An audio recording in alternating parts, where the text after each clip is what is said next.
Buckeyes Outside, your place to get the knowledge to get you hunting. I'm happy you found our channel, and it's a good thing you did. I'm going to give away the secret to successful deer hunting.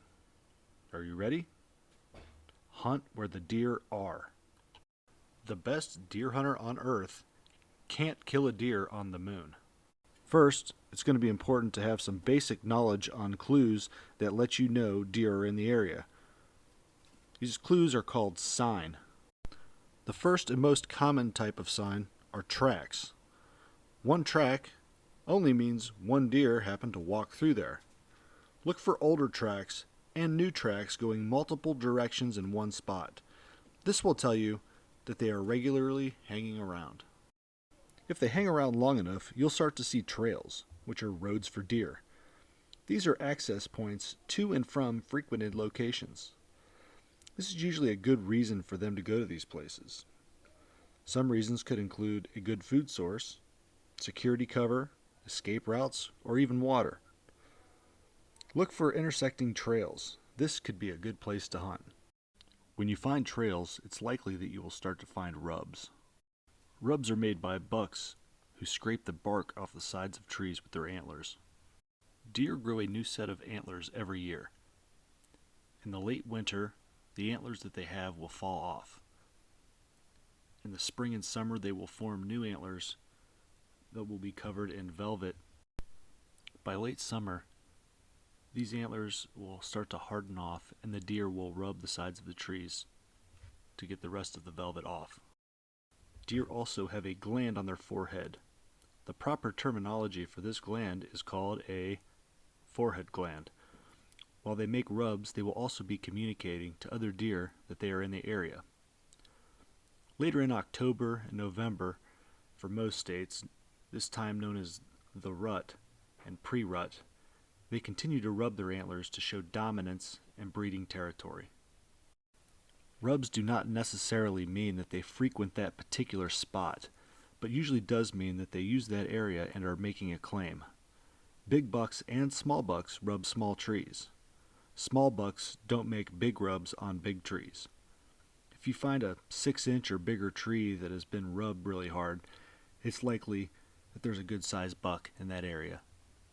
One of my favorite things to look for are scrapes on the ground. Deer scrape away leaves and debris below a low-hanging branch. They will use that branch, which ends up getting twisted up and broken, to communicate using another gland called a preorbital gland, as well as their forehead gland. They will also urinate on their tarsal glands on the back of their legs and leave that scent in the scrape on the ground. A well-used scrape will have a pretty bad smell to it, similar to like a barn smell. These scrapes are the social media of the woods. Both bucks and does will use the scrapes during the rut. It's as close to tinder or farmers only as you can get. Keep in mind that visits to the scrapes are more often done at night rather than during the day, but is a good indicator that deer are using the area. In this illustration, we're going to cover how to make a typical stand blind location ambush site. In most places in the country, the prevailing winds will be out of the west. It could be a little northwest on some days, or it could be a little bit southwest some days. So it's important that when you make a setup, you're going to set up on the east side of where you believe the deer are going to pass through.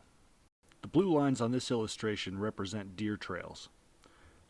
We kind of picked a spot where they came together, and we're going to set up on that green block approximately 20 yards from that location.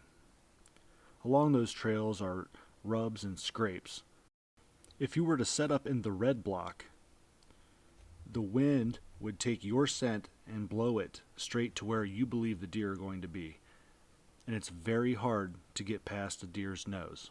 They have an excellent sense of smell and will likely know you're there before you even know they're there. You're also going to want to pay attention to how you are going to and from your hunting stand location.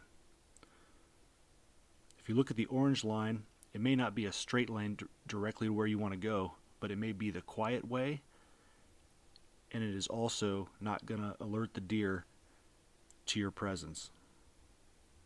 The red line shows you cutting right across some deer trails and areas where there's rubs and scrapes, and if the deer were to come from the south, they may smell where you went and turn around and go the other way.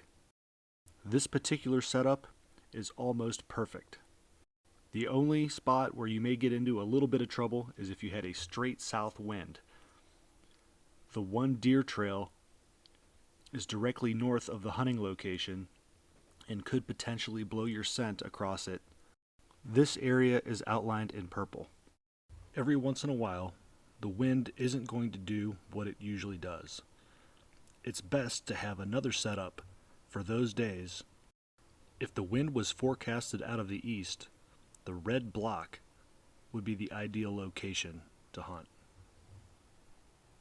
If you're an aspiring hunter and you have any questions or particular videos that you may like to see, be sure to drop it in the comments line below, and I will try to get you some input or potentially make a video covering the topic of your question.